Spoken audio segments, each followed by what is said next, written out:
चलाइए कर दिए। आज हम लोग फिजिकल साइंस का एक चैप्टर हीट पढ़ेंगे, और हीट अगर सही से पढ़ेंगे अभी हम लोग तो हम लोग क्लास 10 में एक चैप्टर है थर्मल एक्सपेंशन, वो पढ़ने में आसानी लगेगी। एक चैप्टर है, वहाँ से 8 नंबर का बोर्ड में क्वेश्चन आता है। अगर यहाँ पर हीट पढ़ेंगे तो वो चैप्टर बहुत जल्दी समझ में आएगा।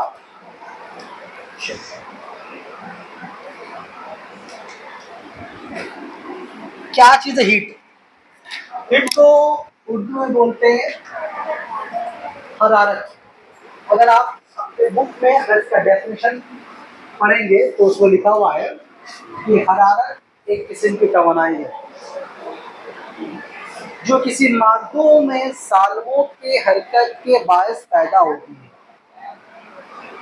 हरारत एक किस्म की तवानाई है जो किसी मादे के सालमों में हरकत के बाद पैदा होती है।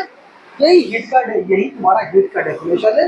ये लिखोगे तो तुमको नंबर ही मिल जाएगा, तुम पास भी कर जाएगा। लेकिन इस डेफिनेशन से हीट के बारे में ठेंगना कुछ समझ में आया। ठीक, हीट क्या चीज है? एक तरह की तवानाई है जो किसी मादी शहर यानी किसी मटेरियल बॉडी उनके सालमों में हरकत के बाद पैदा होती है। पहले डेफिनेशन क्या होता है? किसी एक टॉपिक को, किसी एक मैटर को, किसी चीज को समझ करके उसके सारे कॉन्सेप्ट को 2-3 लाइन में समेट कर डाल दिया जाता है। वही बोलता है इसका डेफिनेशन, तारीफ किया है। तो हीट के बारे में जो भी इम्पोर्टेंट बातें समेट करके 2-3 लाइन में बयान कर देंगे तो बोल रहे हैं हम लोग उसको डेफिनेशन बोल रहे हैं। किसी भी इसका डेफिनेशन। अगर आपके बारे में हम पूछेंगे आपकी तारीफ क्या है, तो ऐसा तो नहीं कि सब बचपन से जहाँ दुनिया पैदा हुए हैं उनसे बनाना शुरू कर दीजिएगा। खाली अपने बारे में बताइएगा। तारीफ का मतलब आपका बेसिक इंस्टिंक्ट, बेसिक क्वालिटी जिसके बिना पे आप हो वही बताइएगा। जैसे बोलते कि हम बहुत ईमानदार हैं, हम कभी झूठ नहीं बोलते, हम सच बोलते हैं हमेशा। ये सब डेफिनेशन है। अब ऐसे जब सच को एक्सप्लेन करने लगे, एक बार हम गए थे एक जगह सामान चोरी हो गया था, हम देखे थे कभी पूछ रहा था कब सच बोल दिया वहाँ, लगातार बोलने का नहीं। तो इतना एक्सप्लेन डेफिनेशन मतलब आपकी सारी चीजों को 2-4 लाइन में समेट कर बयान कर देने को ही बोलते हैं डेफिनेशन। ठीक वैसी तरीके से हम लोगों का हीट का भी डेफिनेशन है क्या? हरारत एक किस्म की तवानाई है। इस पर डिस्कस करेंगे हम लोग। और ये किसी भी मैटर में, किसी भी माध्यम में सालमों में हरकत के बाद पैदा हो। तो इन सारे बातों में पहले तो बात कर ले सालमा, इसको इंग्लिश में बोलते हैं मॉलिक्यूल्स। सालमा को इंग्लिश में बोलते हैं मॉलिक्यूल्स। पहले बात कर ले मॉलिक्यूल्स क्या है। तो अगर मॉलिक्यूल्स की तो बात करने जाएंगे तो उससे पहले बात करने वाले तो एटम किसको बोलते हैं। एटम किसको बोलते हैं? देखिए दुनिया इतना ही मैटर रहता है जितना दुनिया मैटर है। लेकिन डेफिनेशन में क्या है क्या दुनिया भैया एटम किसको बोलते हैं? जब एटम समझ जाएगा तो मॉलिक्यूल समझ आएगा, तो मॉलिक्यूल समझ में आएगा तो फिर आपको समझ में आया कि हीट किसको बोलते हैं। तो किसी भी मैटर का जो सबसे स्मॉलेस्ट पार्ट है, हर एक मैटर बहुत सारे छोटे पार्टिकल से मिलकर बना होता है। तो एक मैटर का सबसे स्मॉलेस्ट पार्टिकल, सबसे स्मॉलेस्ट पार्टिकल, इतना स्मॉलेस्ट, इससे छोटा और कोई नहीं है। ये बात कौन बोलता है? जॉन डाल्टन नामी एक साइंटिस्ट ने अपने एटॉमिक थ्योरी में बताया था कि किसी भी मैटर का या किसी भी एलिमेंट का सबसे स्मॉलेस्ट, सबसे छोटा पार्टिकल इतना छोटा होता है, इतना छोटा होता है, इतना छोटा होता है कि तुम सोच सकते हो उससे भी छोटा। अब ये तुम सोचे हो उससे भी छोटा सोचो, ये उससे भी छोटा है। इतना छोटा कि जिसको आपको देखने के लिए शायद आप उसको माइक्रोस्कोप में ना देख सके। क्यों ये सब बोल रहे हैं इसके बारे में बताएंगे अभी। तो बोलने का मतलब है एटम किसी भी एलिमेंट का सबसे स्मॉलेस्ट पार्टिकल है।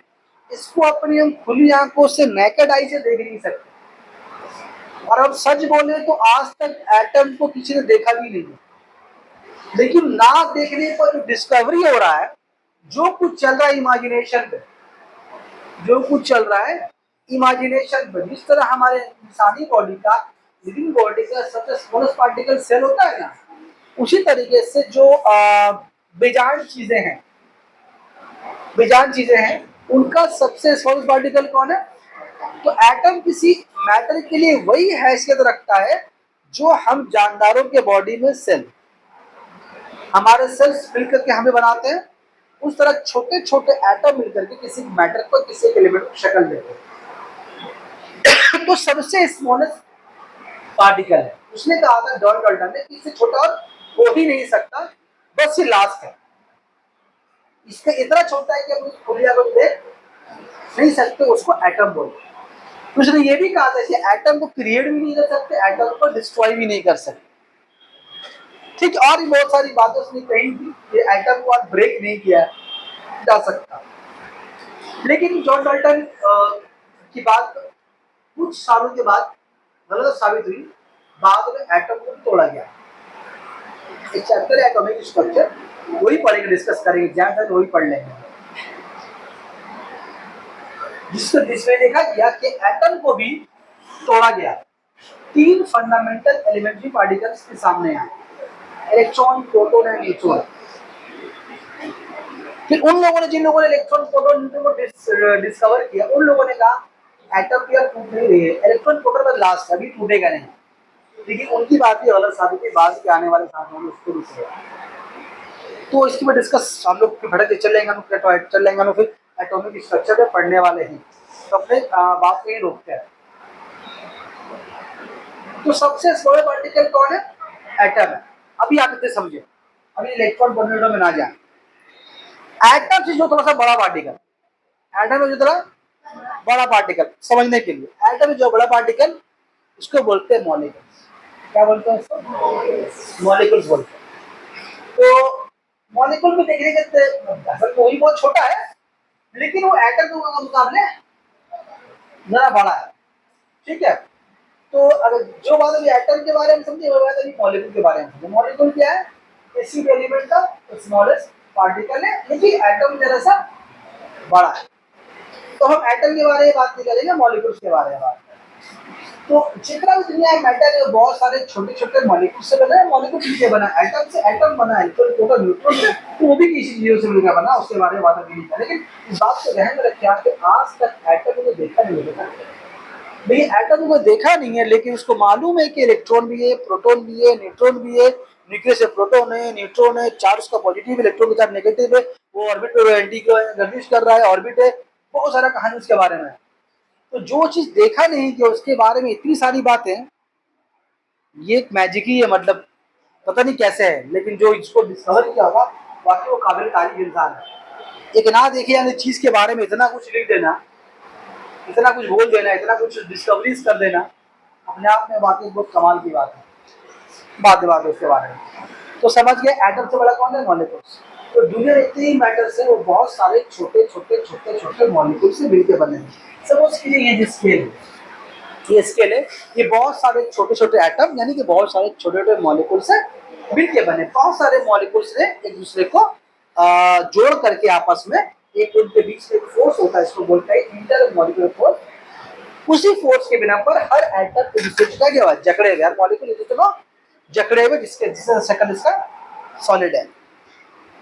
तो बोलने का मतलब यहाँ पर बहुत सारे इसमें एटम्स, सॉरी मॉलिक्यूल्स है, एटम ही है, लेकिन हम बात मॉलिक्यूल, बहुत सारे मॉलिक्यूल्स में अरेंज, एक के बाद एक के ऊपर एक, एक के ऊपर एक, एक के ऊपर एक, एक के ऊपर एक, बहुत सारे मॉलिक्यूल्स सजे हुए हैं। कितने मॉलिक्यूल्स है इसके अंदर? कई ट्रिलियन ट्रिलियन मॉलिक्यूल इसके अंदर हो सकता है। आप सोच लेंगे एटम देख नहीं सकते आप, इतना छोटा है वो, उससे मिलकर स्केल बना है। इसलिए कितना ज्यादा इसके अंदर एटम इसके अंदर हो गया, मॉलिक्यूल इसके अंदर हो गया। तो बोलने का मतलब अभी से मॉलिक्यूल्स अरेंज किए हैं आपस में। ठीक है, अब आइए बात करते हैं हीट के बारे में। क्या बोला गया कि ये मादों के सालमों में हरकत के बाद पैदा हो, यानी कि किसी मैटर के मॉलिक्यूल्स में हरकत की वजह से पैदा हो। हरारत, हीट कैसे पैदा होती है? मादों के सालमों में हरकत के बाद पैदा होती है। लेकिन हम लोग तो हीट को चूल्हे में आग के जरिए हासिल करते हैं। हम हीट कहाँ से मिलता है? आग से मिलता है। लेकिन यहाँ बोल रहा है कि कोई भी चीज मादों के सालमों में हरकत के बाद पैदा होती है, और हम लोग जानते हैं कि गर्म आग से होता है। अब बात कौन सही है, कौन चीज सही है? वो बात जो हम लोग देख रहे हैं वो सही है, या फिर ये बात सही है? तो सुनिए क्या बात सही है।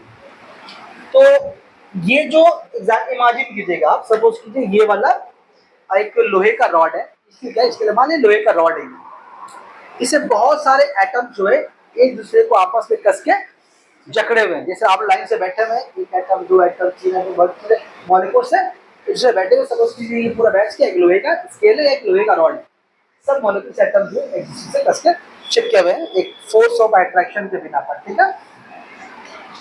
अब क्या करेंगे, मान लो इस रॉड को हमको हीट दे रहे हैं, रॉड को गर्म करना है, तो हम लोग क्या कर रहे हैं? गर्म करने के लिए उसको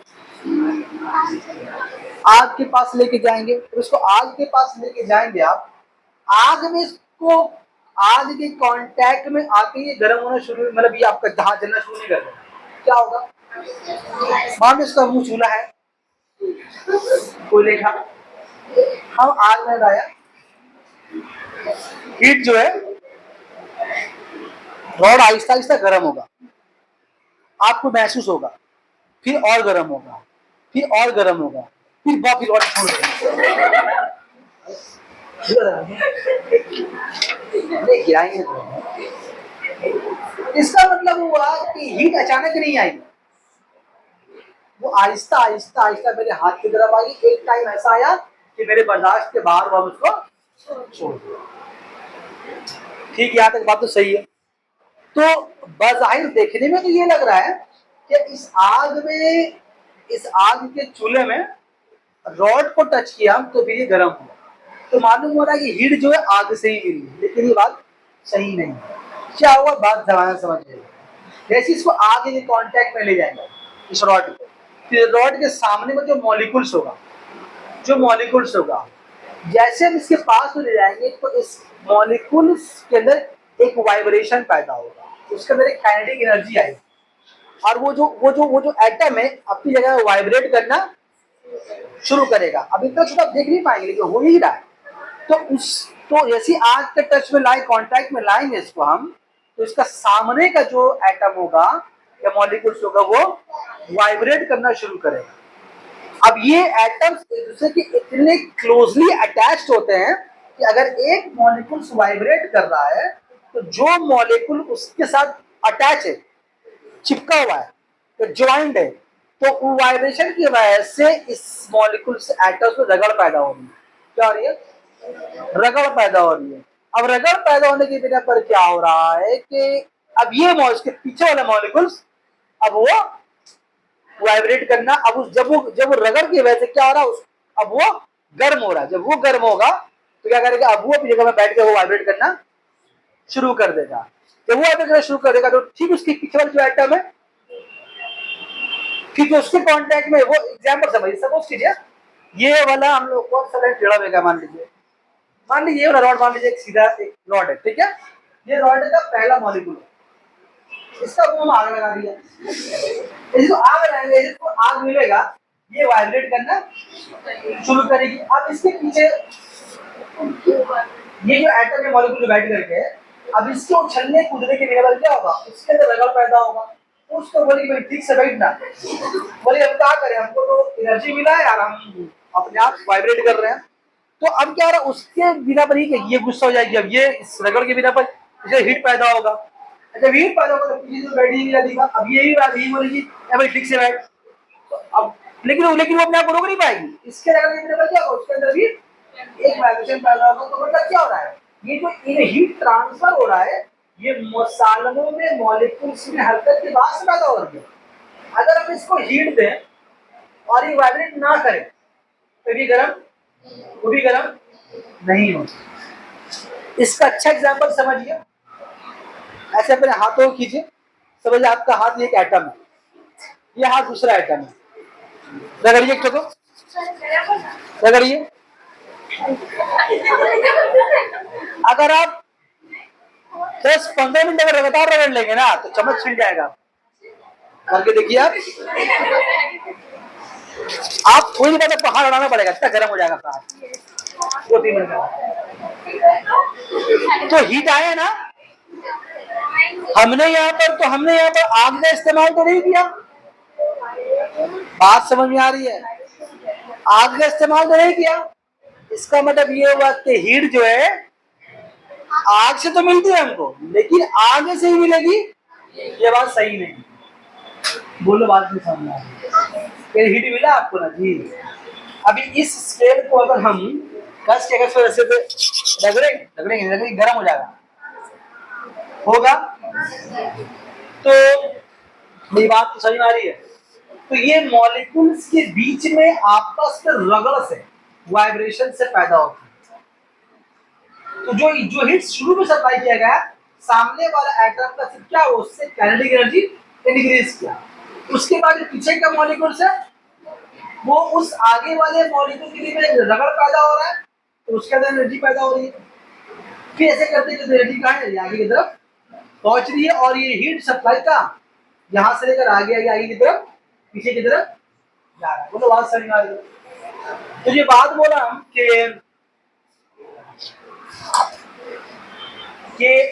हीट जो है किसी भी मैटर में सालमों में हरकत के बाद पैदा होती है। अगर इस सालमों में मॉलिक्यूल्स में हरकत ना हो तो चीजें गर्म नहीं होंगी। यहाँ तक कि अगर पानी गर्म करते हैं हम लोग ना, पानी गर्म करते हैं तो हम लोग को वहां भी लगता है कि पानी आग से गर्म हो रहा है। ऐसा बिल्कुल भी नहीं है, पानी आग से गर्म नहीं होता। हमने पतीली में, डेगची में पानी रखा और उसको आग में चढ़ा दिया। जब हम जलना शुरू करेगा तो पानी का जो निचला सरफेस, जो बॉटम में डेगची पतीली के, वो वहां से हीट एनर्जी को एब्जॉर्ब करेगा और जो निचला मॉलिक्यूल से वो वाइब्रेट करना शुरू करेगा। तो उसके आसपास जो मॉलिक्यूल है उसके साथ उसका भी रगड़ पैदा होगा, तो उसके आसपास का मॉलिक्यूल भी क्या होगा,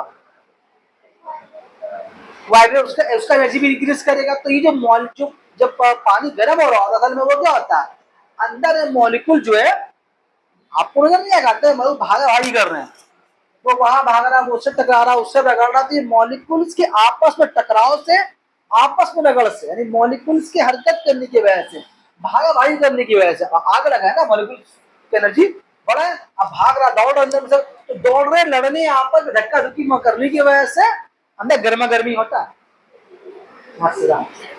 अगर आप पानी को गर्म करेंगे तो गैस से मुआयना करेंगे तो आपको यही कहना कि बबल यहाँ भाग रहा है, तो यहाँ भाग रहा है, तो यहाँ भाग रहा है। अरे जो आपको दिख रहा है ना उससे करोड़ों गुना पानी के अंदर हो रहा है।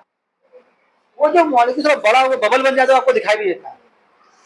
अगर ये पानी जब खोलना शुरू करेगा तो पानी ऐसे से खोलता है, अरे नीचे को ऊपर आ रहा, ऊपर नीचे आ रहा, दाएं का बाएं आ रहा, बाएं का दाएं जा रहा, मतलब मॉलिक्यूल भागा भागी लगा रहा है।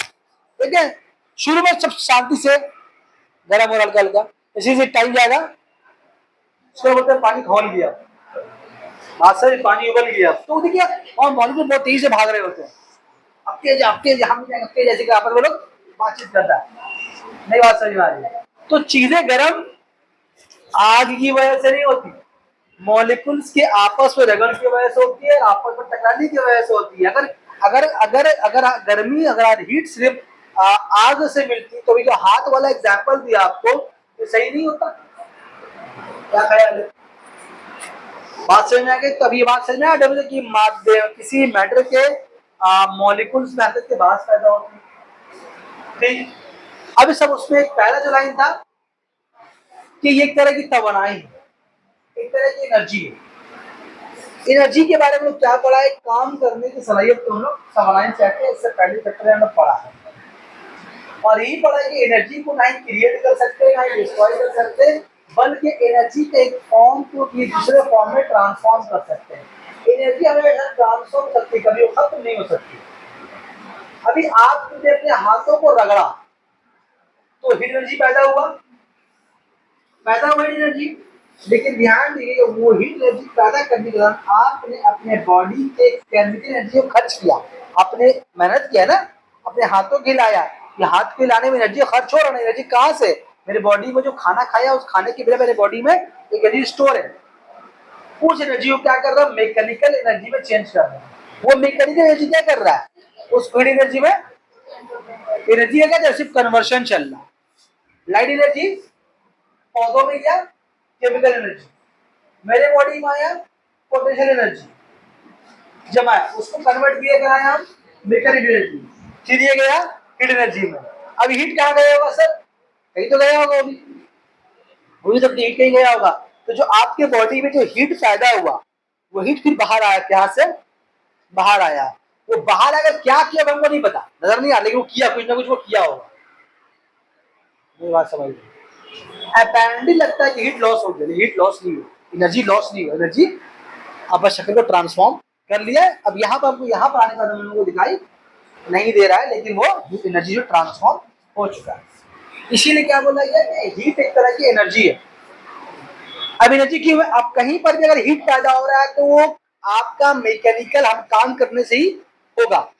अभी पंखा घूम रहा है, अब पंखे के लिए जहाँ पर वो घूम रहा है वो गर्म होगा। आप साइकिल चलाएं, बाइक चलाएं, सब पहिया छुइए, गर्म होगा, है ना? तो जो चीजें चलती हैं, मशीनें काम करती हैं, तो वहां पर ऑटोमेटिक हीट पैदा होता है। अब मशीन को चलने के लिए, इस पंखे को चलने के लिए कहीं तो आया एनर्जी, कौन एनर्जी आया? Electrical energy. अब ये इलेक्ट्रिकल एनर्जी कहीं से तो आया होगा, कहीं तो पैदा हुआ होगा। अब वो हाइड्रो इलेक्ट्रिसिटी है या फिर आपका क्या बोलते हैं कोयले से तैयार किया गया बिजली है, या किसी भी सोर्स से तैयार किया गया बिजली है, वो तैयार तो किसी सोर्स से वो होगा, फिर वो एनर्जी कहीं से आया होगा। और ऐसा क्वेश्चन मुझे कहाँ पहुंच जाएंगे हम लोग? शिक्षा के पास सूरज चाचू, चंदा मामा, सूरज चाचू। यहाँ तक बात समझ आ गई? कभी इस डेफिनेशन में कोई डाउट नहीं होना चाहिए आप ध्यान इसमें कमाना है। अभी एग्जाम्पल लेकर दिखाया आपको। अगर आप बात करेंगे सर जो तब जो घर में चूल्हा जो है, चूल्हे आप घर में चूल्हा तो एक इंस्ट्रूमेंट है, वो इंस्ट्रूमेंट से आग नहीं पैदा होती, आप उस इंस्ट्रूमेंट को इस्तेमाल करते हैं, चाहे गैस इस्तेमाल कर रहे हैं, चाहे केरोसिन ऑयल इस्तेमाल कर रहे हैं, चाहे कोयला इस्तेमाल कर रहे हैं, चाहे लकड़ी इस्तेमाल कर रहे हैं, सब एनर्जी में पोशीदा है, सब एनर्जी छुपी हुई है। अभी तो उसको सबको एनर्जी है, उसी एनर्जी का क्या कर रहे हैं आप, ला रहे हैं और उसको फिर वहां तक हीट एनर्जी हासिल कर रहे हैं। तो बोलने का मतलब ये है कि एनर्जी जो है कहीं ना कहीं से है, वो ऐसे अपनी शक्ल चेंज करेगी लेकिन कभी वो खत्म नहीं होगी। आपको लगता होगा सर हम तो लाए घर में कोयला जलाए, कोयला जलाने के बाद मेरा खाना बन गया, खाना बनने के बाद जो हो गया कोयला खत्म हो गया, तो कोयले में एनर्जी थी वो तो जल्द खत्म हो गई।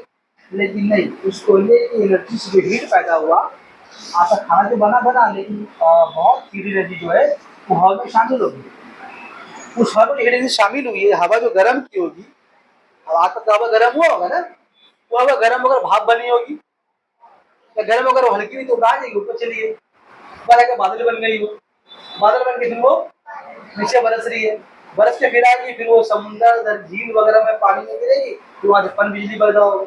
मतलब कैसी बजाय वो घूम फिर गई एनर्जी आए, वो कभी खत्म अगर नहीं दिख रहा तो हमारे आपके आंखों का धोखा, या हमारे आपको तमिल में हमको पता नहीं, हमको आपको पता नहीं, हमारे उसके बारे में जान दे रहे हैं। यहाँ तक बात समझ गए? तो अभी ये जो डेफिनेशन है कि हरारत एक किस्म की तवानाई है और किसी मादे के सालमों में हरकत के बाद पैदा होती है, ये बात समझ आ गया, ठीक है?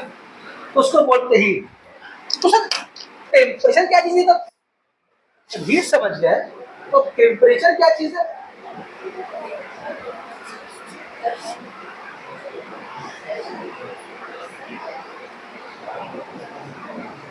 टेम्परेचर जो है वो हीट का असर, टेम्परेचर अगर किसी बॉडी में हीट सप्लाई करेंगे तो उसका टेम्परेचर राइज करेगा, और हीट कम करेंगे टेम्परेचर डाउन करेगा। फॉर एग्जाम्पल मान लीजिए एक पतीले में पानी लीजिए आप, और उस पर थर्मामीटर फिक्स कर दीजिए आप, नाप लीजिए कितना टेम्परेचर है, आपको दिखाएगा 20 डिग्री, जो भी दिखाएगा, मान लीजिए दिखा रहा है 20 डिग्री दिखा रहा है पानी का अपना टेम्परेचर। और चूल्हा चूल्हा में चढ़ा देता हम लोग। अब उसको हम डेगची को चूल्हे में चढ़ा दिया, अंदर में आग जल रहा है नीचे की तरफ, तो पानी आहिस्ता आहिस्ता गर्म होगा। जब पानी गर्म होगा तो क्या होगा, जब रीडिंग आहिस्ता आहिस्ता बढ़ेगा, इसमें सॉरी थर्मामीटर में रीडिंग बढ़ेगा आहिस्ता आहिस्ता। ये जो हमको दिख रहा है क्या दिख रहा है, टेम्परेचर दिख रहा है। तो टेम्परेचर बढ़ रहा है, इसका मतलब इससे हमको मालूम हो रहा है कि पानी गर्म हो रहा है। तो पहले हीट आया पानी में, पानी गर्म हुआ, पानी हीट आया, पानी गर्म हुआ, हमको भी दिखा रहा है उसका टेम्परेचर। अगर टेम्परेचर बढ़ रहा है इसका मतलब उसका हीट सप्लाई जारी है। अगर ये डाउन होगा इसका मतलब हीट बोलो बाहर जा रहा है। तो टेम्परेचर का मेजरमेंट हीट की वजह से होता है। अगर हीट है तो ही टेम्परेचर है। इसीलिए बोला जाता है कि टेम्परेचर जो है हीट का असर है, या इसको आम भाषा में बोले हीट अब्बा है, टेम्परेचर का बेटा है। पहले कौन आएगा, अब्बा ना बेटा? अब्बा बने हीट पहले आता है और उसका बेटा कौन है, टेम्परेचर। तो आप जब बुक पढ़ेगा तो लिखा होगा हीट एक सबब है, एक काउज है, और टेम्परेचर उसका असर है। अभी लाइन पढ़ेगा वो समझ में आएगा बुक में। क्या हीट एक सबब है, एक काउज है, मेन रीजन है, और वो किसको पैदा करता है, वो यानी कि टेम्परेचर हीट का असर। आपकी बॉडी में हीट जा रहा है तो ये टेम्परेचर आपको बढ़ता हुआ दिखाई देगा। आपकी बॉडी में हीट कम हो रहा है तो आपका टेम्परेचर डाउन होता हुआ दिखाई देगा। तो समझ में आ रहा है? तो हीट एंड टेम्परेचर सुनने में दोनों में सेम साउंड करता है, लेकिन दोनों सेम चीज नहीं है, दोनों बिल्कुल ही अलग चीज है। हीट माध्यम के सालनों में हरकत के बाद पैदा होती है, और टेम्परेचर उसका रीडिंग है, उसका डिग्री ऑफ हॉटनेस है, और कितना गर्म है ये कौन बताएगा? टेम्परेचर। अब चूंकि मालूम कर आपको मर्जी का है तो कौन कितना गर्म है आप चूंकि मालूम कर ले, लेकिन हम लोग ऐसा पागल है नहीं, हम लोग किससे मालूम करते हैं, थर्मामीटर से मालूम करेंगे। बोलो बात सही हमारी है। जैसे इसका एक अच्छा एग्जाम्पल है कि आपके बॉडी में कितना हीट है बुखार के वक्त। जब बुखार आता है तो हमारे बॉडी में कितना हीट है हम लोग क्या नापते हैं, थर्मामीटर से। वो क्या बताता है हमको, टेम्परेचर बताता है। अगर बता रहा है 102 डिग्री फ़ारेनहाइट मतलब बॉडी में बहुत हीट है। जब दिखा रहा है आपको 99, इसका मतलब बॉडी में हीट आहिस्ता आहिस्ता कम हो गया। तो आप हम लोग टेम्परेचर को देख करके हीट का अमाउंट समझ सकते हैं। ज्यादा अगर ज्यादा टेम्परेचर तो ज्यादा हीट, कम टेम्परेचर कम है। इसीलिए बोला जाता है टेम्परेचर को डिग्री ऑफ हॉटनेस बोला जाता है, कितना ज्यादा गर्म है। क्या छू के मालूम करें, आप खुद बने थर्मामीटर, आप खुद गर्म खोलता हुआ देख उतर जाए आप तो मालूम हाँ कितना गर्म है, क्या कि थर्मामीटर से नाप ले आप। बोलो नहीं समझ में आ रही बात? तो हीट का सीजीएस सिस्टम में, हीट का सीजीएस सिस्टम में यूनिट है कैलोरी। एसआई सिस्टम या एमके सिस्टम में ये जूल।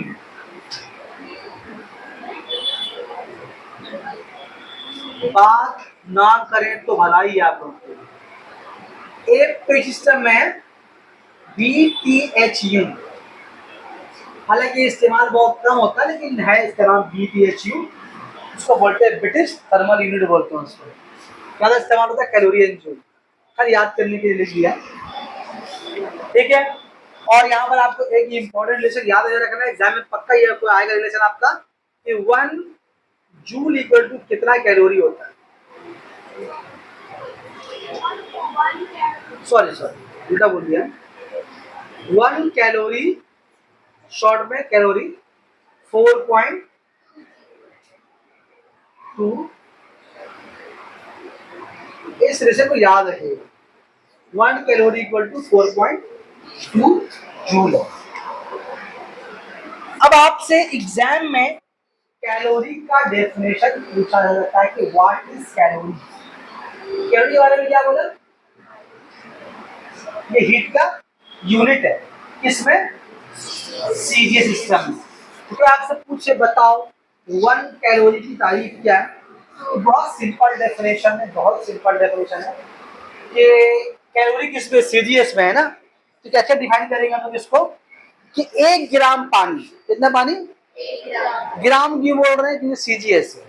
1 ग्राम पानी का टेम्परेचर, 1 ग्राम पानी का टेम्परेचर 1 डिग्री सेंटीग्रेड बढ़ाने के लिए जितना कैलोरी, जितना हीट का दरकार पड़ता है उसको बोलते हैं 1 कैलोरी या कैलोरी। क्या बोला बोलो? 1 ग्राम पानी, किसको? 1 ग्राम पानी को गर्म करने के लिए, कितना गर्म करने के लिए? उसका टेम्परेचर 1 डिग्री सेंटीग्रेड बढ़ाने के लिए जितना अमाउंट ऑफ हीट का दरकार पड़ेगा उसको बोलेंगे हम लोग कैलोरी बोलेंगे। सर जूल में क्या बोलेंगे तब? जूल में क्या बोलेंगे? जूल में आपको बोलना पड़ेगा, यहाँ पर आपको 1 किलोग्राम नहीं बोलना पड़ेगा, बोलना पड़ेगा आपको 0 लिख दे यहाँ पर 238 ग्राम। क्या बोलेंगे? 0.238 ग्राम। तो 0.238 ग्राम पानी को, पानी का टेम्परेचर को 1 डिग्री, कितना? 1 डिग्री, अगर सेंटीग्रेड नहीं बोलेंगे, क्या बोलेंगे? केल्विन बोलेंगे। क्योंकि एसआई सिस्टम में टेम्परेचर यूनिट क्या है? केल्विन है। क्या टेम्परेचर यूनिट? केल्विन है। सीरियस में सेल्सियस डिग्री सेंटीग्रेड है, इसलिए 1 डिग्री सेंटीग्रेड बोला। एसआई में क्या बोल रहे हैं? 1 डिग्री केल्विन, 1 केल्विन बोलते हैं, डिग्री नहीं बोलते, 1 केल्विन बोलते हैं। तो 0.238 ग्राम पानी का टेम्परेचर 1 केल्विन बढ़ाने के लिए जितना हीट का दरकार पड़ता है उसको बोलते हैं हम लोग 1 जूल बोलते हैं। ठीक है, अब आइए बात करते हैं हीट का 3 टाइप। एक है सेंसिबल हीट,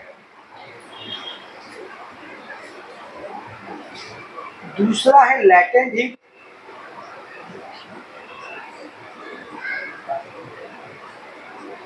और तीसरा है रेडिएंट हीट। अब देखो हीट का भी कितना वैरायटी हीट का। रेडिएंट हीट,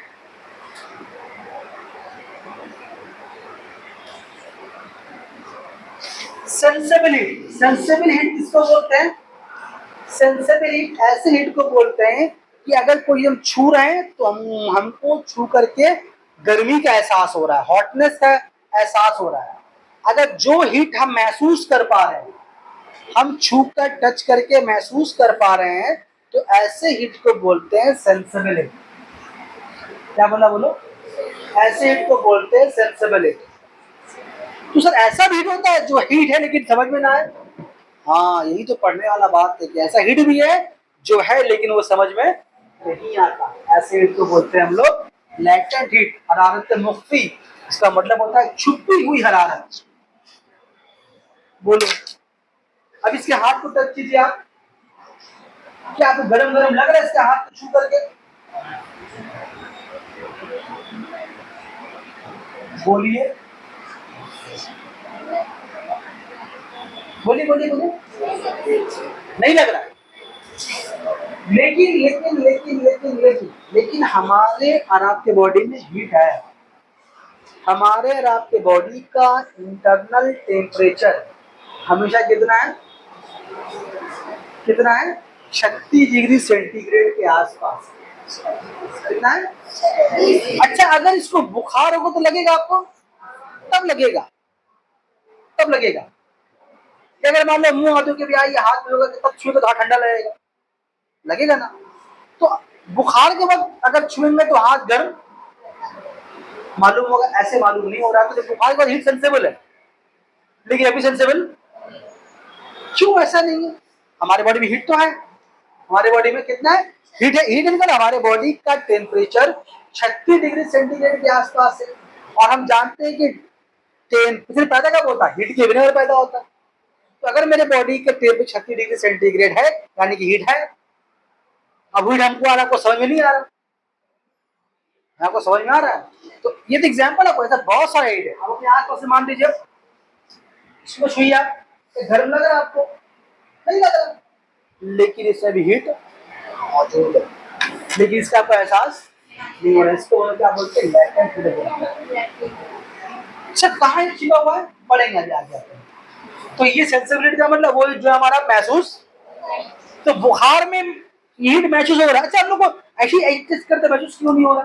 ये भी एक बात है, जब बॉडी में है हीट तो महसूस क्यों नहीं हो रहा? इसके बारे में बोलते बोलते देखिए, हीट का एक खूबी है, हीट की एक खूबी है, वो हमेशा ज्यादा से कम की तरफ फ्लो करता है, ज्यादा से, या ऐसा हम बोले कि दुनिया में जितनी भी बहने वाली चीजें, बहने वाली, फ्लो करने वाली चीजें, वो हमेशा ज्यादा से कम की तरफ फ्लो करती है। इस उसूल को दिमाग में बैठा लें, ज्योग्राफी में भी काम आएगा, बहुत साइंस में भी काम आएगा, ये आएगा, जिंदगी के बाकी काम में भी जगह में काम आएगा, कि चीजें हमेशा ज्यादा से कम की तरफ बहती हैं। नेचर का ये कानून है, जो नेचर हम लोगों का, उसका ये उसूल है कि चीजें हमेशा ज्यादा से कम की तरफ बहती। याद कीजिए, मैं लाइट कलर चलने पड़ा था कि वो वाटर, वो मॉलिक्यूल्स कहाँ ट्रांसफर कर रहा था, हायर कॉन्सेंट्रेशन से लोअर की तरफ कर रहा था। तो नेचर का ये कानून, जहां भी चीजें बहेंगी हमेशा ज्यादा से कम की तरफ बहेंगे। ये बात क्लियर कर दे। तो क्यों अभी इसके बॉडी पर टच की, आगे बॉडी टच कीजिएगा तो आप लोगों को हीट का एहसास नहीं हो रहा। वो इसलिए नहीं हो रहा है कि जितना आपके बॉडी का टेम्परेचर है उतना तो मेरे बॉडी का टेम्परेचर है। अगर मेरे बॉडी का टेम्परेचर 30 डिग्री सेंटीग्रेड के अप्रोक्सीमेट है तो आपका भी तो वही है, यानी हम लोग की बॉडी में सेम हीट है। अगर बॉडी में सेम हीट है तो हम डेवलप कानून क्या है, ज्यादा कम की तरफ आएगा। जब बॉडी में सेम हीट है तो हीट का फ्लो होगा ही नहीं। बात समझ में आ रही है? जब बुखार हो जाएगा तो माने किसी एक पर्सन को बुखार है, हम उसका हाथ पकड़ा, उसको हमारे फील हुआ, छूटे, हमको गर्म मालूम, हमको गर्म मालूम कैसे होता है? मेरा बॉडी उसके मुकाबले में क्या है, ठंडा है, उसका बॉडी का टेम्परेचर ज्यादा है। तो अब क्या हो रहा है कि उसके बॉडी से हीट निकल के मेरे बॉडी में, तो हमको गर्मी का एहसास, हाँ बुखार है। अगर उसको भी दो बुखार है, हमको भी दो बुखार है, हम उसका हाथ पकड़ेंगे तो कहाँ बुखार है? बोले क्या है, बोले तेरे को, बोलेगा तुमको भी कहाँ बुखार है? क्यों मालूम नहीं होगा? बोला कि दोनों का डिग्री ऑफ हॉटनेस। तो हीट का खूबी क्या है कि वो हमें ज्यादा से कम की तरफ फ्लो करेगी। मान लेते हैं ऐसा कि ये दो रॉड है, ये दो रॉड है, सेम साइज का रॉड है, सेम साइज का रॉड है, सेम ही रॉड है, सेम मेटल का बना हुआ है। इसको खूब गर्म कर देंगे, गर्म करके लाके हम इसके कांटेक्ट में लेके चले आए तो क्या होगा? इसको गर्म किया, हीट ज्यादा है। हीट कहाँ से, लाल लगा दे रहे, काला लगा रहे, हीट कहाँ से कहाँ जाएगी? लाल पेन से काले पेन की तरफ जाएगी। तो लाल पेन की जब हीट यहाँ से यहाँ जाएगी तो इसका हीट आहिस्ता आहिस्ता कम होगा, तो इसका हीट कम होगा, इसका टेम्परेचर आहिस्ता आहिस्ता कम होगा।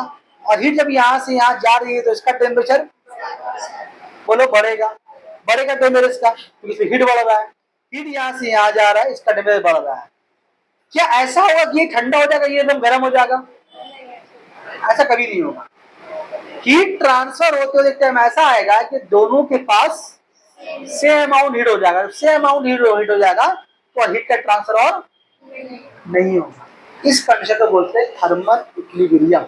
क्या बोलते हैं? जब दोनों का टेम्परेचर बराबर हो जाता है तो वहां पर हीट का फ्लो, गर्म ये भी है, गर्म ये भी रहेगा, लेकिन हीट ट्रांसफर नहीं। जो एग्जाम्पल आपको देते हैं कि बुखार वाले आदमी को नाप रहे हैं तो कैसे मालूम हो रहा है? बात समझ में आ रही है? तो हीट हमेशा ज्यादा से कम की तरफ फ्लो कर। अभी एग्जाम्पल आप और देते हैं प्रैक्टिकल। अभी सर्दी का मौसम आ रहा है ना, रात को सोते रात को ठंडा रहता है। अब घर में पहले भाई बहन अम्मी सब लेडी भी है तो ऐसे लेटा हो गया तो पैरों का पैर गर्म हो जाता है, हम ठंडा पहन लेके जाते हैं। आई पैर में हटाएगा, थोड़ा सा अम्मी थोड़ा सा, अम्मी है तो हटा रही, जल्दी हटाने का, लेकिन आप पैर हटा लिए तो अम्मी को ठंडा लग रहा है, अम्मी कुछ बोल नहीं रही, बच्चा औलाद है, मान ले रही अम्मी। ठीक है, पैर आपका, आपका पैर ऐसे से गर्म हो रहा, तो क्या हो रहा है? आपकी अम्मी अब ठंडा हो रहा है आहिस्ता आहिस्ता, है ना? तो हो क्या रहा है? आपके बॉडी में हीट आ रहा है, कहां से? इसका कार्य गर्म है, तो गर्म पैर से हीट का ठंडे पैर में आ रहा है, ठंडा पैर आहिस्ता गर्म हो रहा है, गर्म पैर ठंडा हो रहा है। क्या ऐसा आएगा दोनों? क्या थर्मल इक्विलिब्रियम? क्या ये कांटेक्ट में आएगा? होगा, कांटेक्ट माने पड़ता है ना, शेप क्या बोला शुरू में? कांटेक्ट में लाएंगे, नहीं बात समझ ठीक है सर, बच्चे तो कुछ नहीं आता। ये बात आएगा जरा बाद, वो सेंसिबिलिटी है ना, तो समझ के हीट सेंसिबिलिटी किसको बोलते हैं, जो आपको समझ में आए। और इसको तो लैटेंट जो आपको समझ में, लेकिन आपको समझ में नहीं आ रही, समझ नहीं जो नहीं है, वो है। और एक होता है रेडिएंट हीट। ये हीट, ये ऐसा हीट है जो जो सूरज, जो हीट, जो हालत हमारे पास सूरज से आती है, सूरज से जो गर्मी आती है, जो हीट आती है, वो रेडिएंट फॉर्म में आती है। इस फॉर्म में आती है क्योंकि ये एक ऐसा खास तरह का हीट वेव है जो वैक्यूम में ट्रैवल कर सकता है। अभी जो आपने जैसे एग्जांपल दिया, रॉड गर्म करने वाला, पानी गर्म करने वाला, उन सारे में कॉमन बात क्या मतलब पता है कि उसमें मटेरियल मीडियम लाजमी है। अगर हम इस रॉड को इस चूल्हे में टच ना करें तो गर्म होगा नहीं होगा। अगर हम पानी से भरे पतीली को अगर चढ़ा दे चूल्हे में, नहीं चढ़ाए तो क्या गर्म होगा? चूल्हा वहां चला, देखिए पानी आ रहा, पानी खोलना शुरू कर देना, नहीं, हमको आगे कांटेक्ट में ले जाना होगा। लेकिन रेडिएंट हीट एक ऐसा हीट है जो सूरज कितने दूर है, बोलो तो 15 करोड़ किलोमीटर दूर है। 15 करोड़ किलोमीटर बहुत ज्यादा होता है, बहुत ज्यादा, बहुत ज्यादा, मतलब बहुत ज्यादा होता है। तो वहां से सूरज की गर्मी जो है 8 मिनट तक रोशनी तक पहुंच जा रही है जमीन तक। तो इसका मतलब हम लोग का अर्थ का अपना क्या एटमॉस्फेयर है, उसके बाद तो वैक्यूम खला है, कुछ नहीं है अर्थ के एटमॉस्फेयर में, कुछ नहीं है अर्थ के एटमॉस्फेयर में। इसका मतलब ये कि ये वैक्यूम में ट्रैवल कर सकती है। अगर ये वैक्यूम में ट्रैवल नहीं कर सकती तो उसकी वजह से गर्मी, उसकी तपिश, उसकी रोशनी अब तक पहुंच नहीं पाती। बोलो बात समझ में आ रही है? पक्का? और बात करेंगे हम लोग किन किन फैक्टर पर, किन किन चीजों पर, ये बोलते खत्म कर देंगे, समझ में आ रहा है लोगों को? एग्जाम में हो जाएगा। पीछे लड़का में कौन मॉनिटर है बोलो तो? बाबू तुम नाम लिख लो।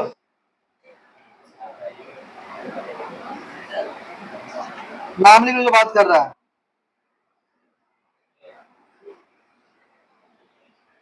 तना तुम्हें नाम लिख लो।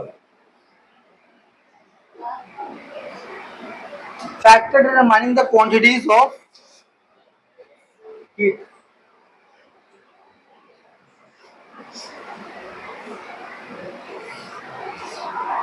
किसी बॉडी में कितना हीट एब्जॉर्ब होगा, किसी बॉडी में कितना हीट एब्जॉर्ब होगा, कोई बॉडी कितना हीट एब्जॉर्ब करेगा, वो किन किन बातों पर डिपेंड करता है, वो पढ़ेंगे।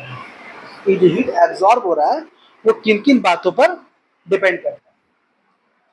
तो अगर हम बात करें हीट के बारे में, तो हीट जो है, amount of heat small H से बोल रहे हैं, हीट जो है किसी बॉडी के मास पे डिपेंड करता है, किसी बॉडी के मास पे डिपेंड करता है। जितना ज्यादा मास होगा वो उतना ही ज्यादा हीट को एब्जॉर्ब करेगा।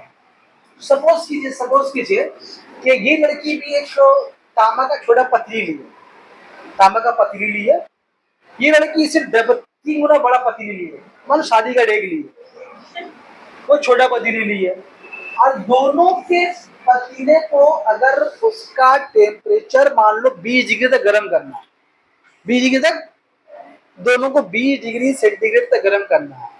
इसका भी तांबा का पतीली, इसका भी तांबा का पतीली, छोटका पतीली, बड़का पतीली, तो जर्दा बनेगा ना बिरयानी बनेगी। बोले बात समझ में आ रही है? छोटा पतीली, बड़ा पतीली, दोनों ही तांबा का है, सेम मेटल का बना हुआ है, और दोनों को 20 डिग्री सेंटीग्रेड तक गर्म करना है। अब तुम बताओ ज्यादा हीट कौन एब्जॉर्ब करेगा? कॉमन सेंस वाली बात है कि जिसका ज्यादा मास होगा, ज्यादा बड़ा है, ज्यादा हीट कर। ज्यादा बड़ा होने का मतलब क्या? ये तो आम लोग बोलेंगे ज्यादा बड़ा ज्यादा छोटा, हम लोग क्या बोलेंगे? जिसका मास ज्यादा है, क्योंकि उसका मास ज्यादा है इसीलिए वो हीट को एब्जॉर्ब करने में ज्यादा हीट एब्जॉर्ब करेगा। हम मास क्यों बोल रहे हैं? अब हो सकता है ये जो पतली लाइए छोटा बहुत मोटा है, ये जो लाइए वो बड़ा लेकिन पतला है, तो मामला उल्टा हो जाएगा ना। तो छोटा बड़का से अगर देखेंगे तो साइंस को उल्टा पुल्टा समझ लेंगे, इसीलिए फोकस कहाँ करेंगे? मास। तो जो इसका मास ज्यादा होगा वो ज्यादा हीट को एब्जॉर्ब करेगा, इसका मास कम होगा, कम हीट को एब्जॉर्ब करेगा, कॉमन सेंस वाली बात है। तो बोलते हैं क्या, ये हीट जो है वो मास का डायरेक्टली प्रोपोर्शनल होता है। जितना ज्यादा मास होगा हीट का सप्लाई उतना ज्यादा होगा। ये साइन है वेरिएशन का। तो बोलते हैं, आप बोलेंगे तो बोले सबसे टेन में, ये मैथ भी क्लास 10 में, मैथ है क्लास 10 में, हीट का नाम वेरिएशन, पूरा एक चैप्टर है इसमें, पढ़ेंगे। अब ये जाएंगे, ठीक। आइए अब उसके बाद देखिए, हीट जो है वो किसी बॉडी के टेम्परेचर में भी डिपेंड करता है। मतलब जिस बॉडी का टेम्परेचर, जितना हीट ज्यादा एब्जॉर्ब करेगा बॉडी, उसका टेम्परेचर उतना ज्यादा बढ़ेगा। अभी तो लोग पढ़ेंगे कि ज्यादा हीट टेम्परेचर मतलब ज्यादा हीट।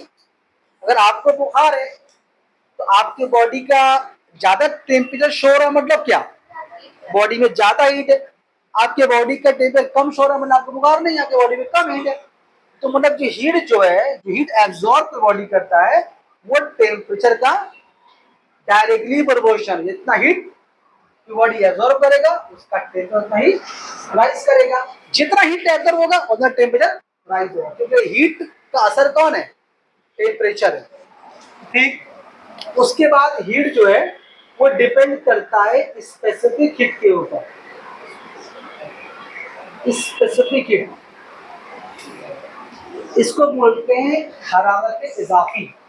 आप ऐसे समझते हो इसको, स्पेसिफिक हीट बोलते हैं। स्पेसिफिक हीट क्या चीज है, किसी भी बॉडी का टेम्परेचर को, किसी भी चीज, चाहे पानी हो, मेटल हो, किसी भी तरह का धातु हो, किसी भी तरह का कोई मटेरियल हो, उसके टेम्परेचर को 1 डिग्री सेंटीग्रेड, कितना, उसके टेम्परेचर को 1 डिग्री सेंटीग्रेड बढ़ाने में जितना हीट का दरकार पड़ेगा उसको बोलेंगे उसका स्पेसिफिक हीट। वैसे फॉर एग्जाम्पल मान लीजिए एक अल्युमिनियम का पतीली लीजिए और एक तांबा का पतीली लीजिए। हम पतीली के पीछे पड़ गए ना आज, ये बात नहीं, इसलिए पतीली एग्जाम्पल दे रहे हैं कि वो आप लोग को डेली लाइफ में इस्तेमाल है। बुक में बहुत सारा एग्जाम्पल दिया हुआ अलग तरह का, वो कभी देखे नहीं हो। बोले कि आयरन बॉल है, एक मोम का बना हुआ एक लेयर है, उस पर डाला जा रहा है, सब बुक में पढ़ लीजिएगा। हमें तो घर में पीछे से दिखा रहा है आपको। तो ये अल्युमिनियम का पतीली है नहीं है, तो एक अल्युमिनियम का पतीली सेम साइज का और एक तांबा का पतीली सेम साइज का, सेम मोटाई और सेम साइज।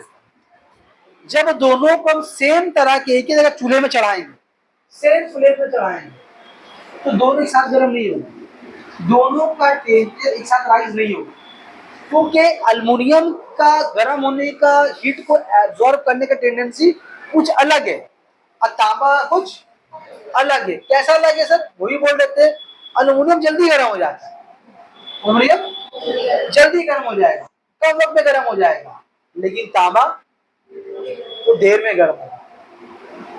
यानी उसके टेम्परेचर को बढ़ाने के लिए अगर इसका अगर अल्युमिनियम में पतीली का अगर बढ़ाना है 1 डिग्री सेंटीग्रेड टेम्परेचर बढ़ाना है तो कुछ हीट लगेगा, लेकिन उसके मुकाबले ज्यादा कहाँ पर लगेगा, तांबे के पतीली में लगेगा। बात समझ में आ रही है।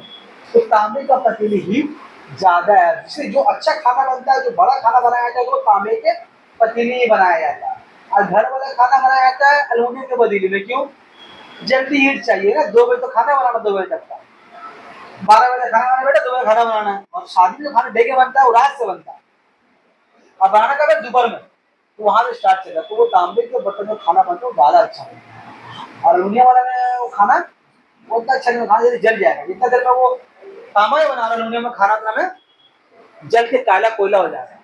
ठीक है, हम लोग बना हुआ खाते इसलिए खाते हैं कि अल्युमिनियम बना हुआ कि खाना हीट जल्दी मिल जाता है, हम लोग खाना भी जल्दी खा लेते हैं, लेकिन असल में खाना सही कहाँ बनता है। मेरे अब कहाँ से कहाँ बात चली गई है। हाँ, तो स्पेसिफिक हीट का मतलब हो रहा है किसी बॉडी के टेम्परेचर, किसी भी चीज के टेम्परेचर को बढ़ाने के लिए, 1 डिग्री सेंटीग्रेड बढ़ाने के लिए कितना हीट का दरकार पड़ रहा है, उसको बोलते हैं उस मैटर का, उस मटेरियल का स्पेसिफिक हीट। तो दुनिया में किसका स्पेसिफिक हीट सबसे ज्यादा है, जो ज्यादा हीट को अपने अंदर एब्जॉर्ब कर सकता है, पता है कौन है आपको, ताज्जुब होगा, पानी। पानी जो है एक ऐसा मैटर है दुनिया में, या उसका लिक्विड लिक्विड है वो, कि जिसका स्पेसिफिक सबसे ज्यादा है, सबसे ज्यादा। इसको गर्म करने में टाइम बहुत, जब गर्म करने में टाइम लग रहा है इसका मतलब वो हीट को ज्यादा अपन स्टोर कर सकता है। तो पानी का स्पेसिफिकेट सबसे सबसे सबसे ज्यादा है। इसको गर्म करने में टाइम लगता है और ठंडा करने में टाइम लगता है। आप एक पानी को नॉर्मल गर्म करें और एक लोहे को किसी रॉड को गर्म करें, ठीक है, रॉड ठंडा हो गया, अभी पानी भी गर्मी है। बात समझ में आ रही है? तो पानी के अंदर क्या होता है, हीट को ज्यादा एब्जॉर्ब करने की ताकत होती है। इसलिए आप नोटिस कीजिएगा कि गाड़ियों वगैरह में, गाड़ी वगैरह का देखिए ड्राइवर लोग कार खोल करके और उस पर क्या होता है, उसको कार्बोरेटर में क्या बोलते हैं, उस पर डालता है पानी, बोलते इंजन गर्म हो गया, डाल रहा पानी उसमें। तो जब इंजन, जब गाड़ियों का इंजन जब गर्म हो जाता है तो उसको ठंडा करके डालता है, क्या डाला जाता है, पानी। क्यों? कि पानी के अंदर हीट को ज्यादा जब्त करने की ताकत है। तो पानी ड्राइवर लोग करके बस रोक के, कार रोक करके पानी को लेकर के उठाएगा डिग्गी में, कभी देखे आप लोग ऐसा? तो वो इंजन को ठंडा करने के लिए। बहरहाल तो ये जो स्टार्ट ये इस्तेमाल करता हूँ किस तरह का, पानी के स्पेसिफिक हीट के बिना पर उसका इस्तेमाल करता है। दुनिया उसका वैल्यू कितना है, विज्ञान का वन उसका वैल्यू, पानी का स्पेसिफिक वन है, बाकी सबका स्पेसिफिक इससे छुटका है। मुझे बात समझ में आ रही है? क्लियर है?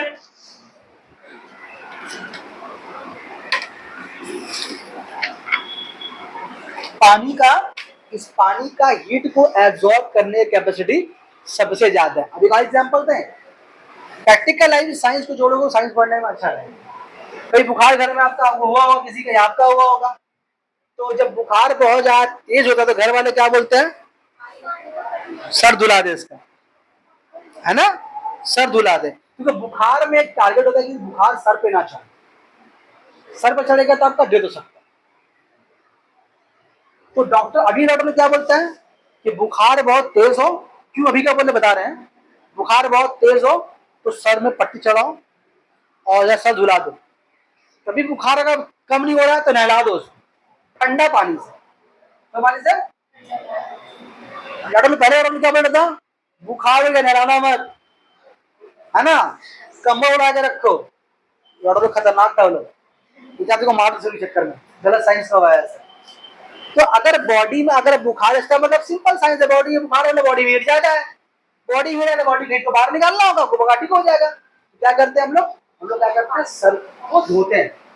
तो सर को धोते हैं तो पानी डाले, तो पानी से क्या होता है, पानी आपके बॉडी के, आपके सर के हीट को वो एब्जॉर्ब करना, तो क्योंकि उसका ज्यादा हीट को कैप्चर करने की सलाहियत होती है। और उसकी एक और बात भी है, डॉक्टर बोलते हैं जब पट्टी चढ़ाओ या सर धुलाओ तो पंखा चला दो। डॉक्टर बोले क्या बोला, पंखा बंद कर देना, बच्चों का बुखार है। लेकिन अगर बुखार है, सर धुलाए नहला के आ दो, पंखा अगर बहुत तेज बुखार है और आपका सर धुला करके या नहा वहा करके आप बदन को से बैठ गए पंखे के सामने, आपका बुखार 5 मिनट उतर जाएगा, 5 मिनट सर से उतर जाएगा। बात समझ में आ रही है? डरने की बात नहीं है, उल्टा हमने बच्चे को समझ नहीं किया है। बाबू जब मेरा बुखार ये बड़ी वाली बुखार भी छोटी थी, बहुत तेज बुखार, सर एकदम गर्म, हमारे काम करो उसको ठंडा का नहला दो, भाई जल्दी नहला देंगे, ठंडा नहलाओ ना तो कुछ नहीं होगा, उसको नहला दे ठंडा करा, अब वो दौड़ दिया बुखार कर दिया, फिर चढ़ा फिर नहला दिया। क्योंकि रात के बाद बुखार चढ़ेगा, डॉक्टर कहाँ सोचिएगा, और बुखार आपके सर पे अगर रात भर रह गया सुबह तक आपका डाला हुआ हो सकता है, निकल सकते 3 नंबर 4 नंबर निकल सकते। इसलिए जब भी घर में बुखार हो, टैबलेट वगैरह बुखार का दवा लेंगे, बुखार को बढ़ने नहीं देना, उसे क्या क्या उसको नहला दे, सर धुला दे, या पट्टी चढ़ा दे, उसको बुला दे, पट्टी चढ़ा दे, सर को भिगा दे और पंखा चला दे, क्योंकि बुखार आपका फायदा कर देगा। कहाँ से बात आएगा, कहाँ से बात आएगा, स्पेसिफिक से। तो देखो पानी के हम लोग घरों में साइंस को इस्तेमाल करते हैं अनजाने में, ठीक है। तो स्पेसिफिक क्यों इस्तेमाल करते हैं, पानी क्यों चलाते हैं पट्टी, क्योंकि पानी के अंदर हीट को एब्जॉर्ब करने की ज्यादा क्षमता ताकत होती है। अब सवाल ये कि पंखा क्यों चलाते हैं, अब इसका जवाब अगले दिन देंगे कि पंखा क्यों चलाने बोल रहे हैं आप, ये क्या चीज है, अब ये कैसा बात कर रहे हैं आप, तो इसके बारे में बात करेंगे हम लोग नेक्स्ट क्लास, ठीक है। आज के लिए इतना काफी है। अस्सलाम वालेकुम।